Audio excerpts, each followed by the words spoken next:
Have you ever wondered why the smallest thing can ruin your entire day, while one single moment of insight can change your whole life? Sometimes, the lesson we need most arrives quietly, through a stranger, a mistake, or an unexpected moment, and that one moment becomes the beginning of a new you. Once, in a calm village nestled near the mountains, lived a man named Raheem. Known everywhere for one thing: his temper. If his wife, Amina, forgot to add salt to his food, he shouted. If a neighbor's cow strayed into his field, he screamed.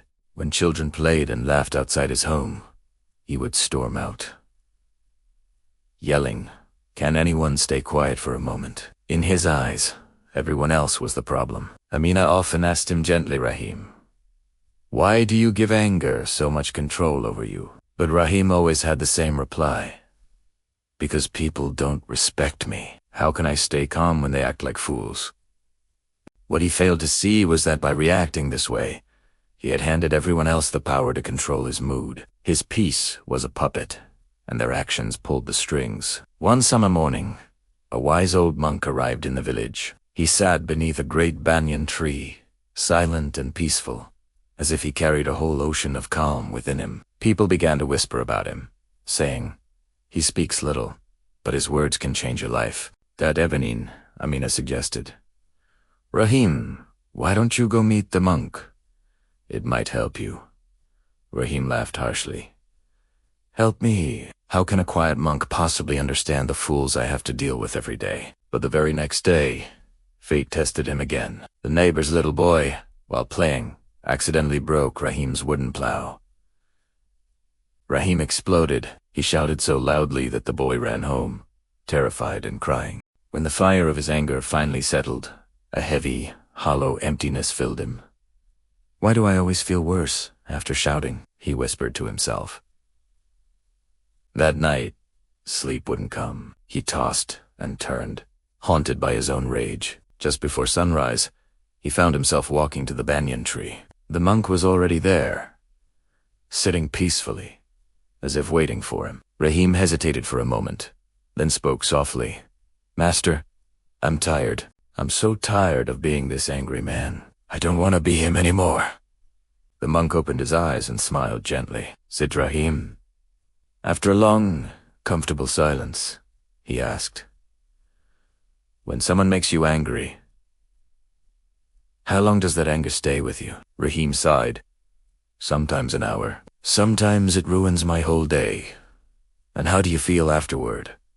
the monk asked. "Empty," Raheem admitted. "Drained." "Exactly," the monk said. "Anger is a punishment you give to yourself for someone else's mistake. It punishes the one who holds it." He then lifted a small bowl of clear water. "When the water is still," he explained, "you can see your reflection perfectly. But when I shake it," he stirred the water, and the image blurred into chaos. "You see nothing. This is your mind when anger shakes it." Raheem frowned. "So, what am I supposed to do? Should I just stay silent when people insult me or cheat me?" The monk chuckled softly. "No, Raheem. The secret is to learn to respond, not to react. Imagine someone throws dirt at you. You have two choices. You can reach out and catch it, getting your hands dirty, or you can simply step aside and let it fall to the ground." The next morning, the monk gave Raheem a pot of water and a handful of ashes. "Boil this water," instructed. As the water began to bubble violently, the monk said, "Now, touch it. It will burn me," Raheem exclaimed. "Yes," the monk replied. "That is your anger. When your emotions are boiling, peace becomes untouchable." The monk then dropped the ashes into the pot. The water immediately turned dark and murky. "This," he said, "is your mind when you react without thinking. It becomes clouded." He waited. After a minute, the ashes slowly settled at the bottom, and the water began to clear again. And this is what happens when you simply pause. Your mind finds its clarity.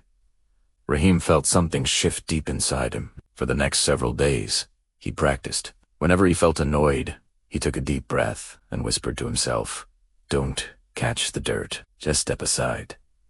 One afternoon, a merchant in the market tried to cheat him. using false weights. Raheem felt that old, familiar anger rise in his chest. His face grew hot, but he paused. He took a breath. Then he looked at the merchant and said calmly, "I see. I will buy from someone more honest."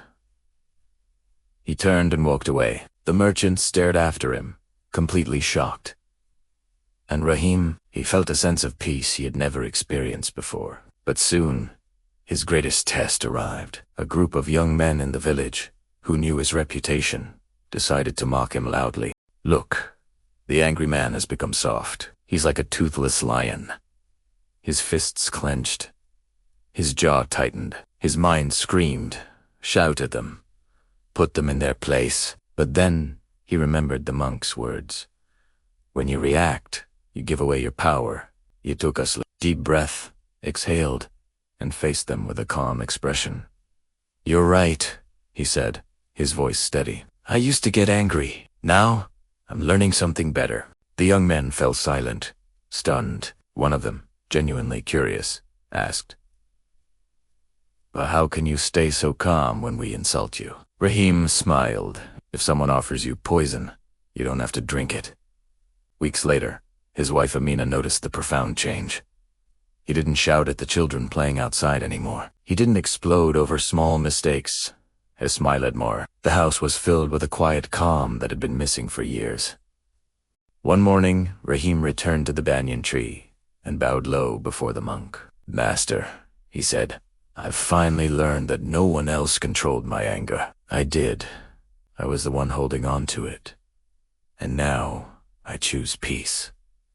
The monk smiled warmly. "Life will keep testing you, Raheem. But remember, every time you choose to stay calm, you grow stronger inside." "Will people ever stop provoking me?" Raheem asked. The monk laughed softly. "When the storm sees you are not afraid of its winds, it stops chasing you." Years passed, and Raheem became known not as the angry man, but as the calmest man in the village. People from all around came to him for advice. He would always tell them, "Peace is not something you find outside. It is something you build inside." One day, a young boy asked him, "Uncle Raheem, do people still try to make you angry?"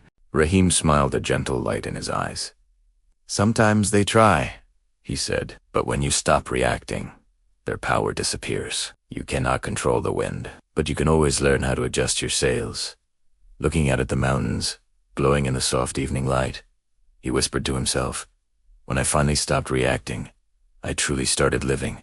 We cannot stop people from trying to hurt us. We cannot stop problems from arriving at our door, but we can stop giving them control over our inner peace." Real strength isn't about shouting the loudest. Real strength is about staying calm when the entire world is trying to shake you. If this story touched your heart, please like, share, and subscribe to our channel for more stories that can help change your life. Thank you for watching.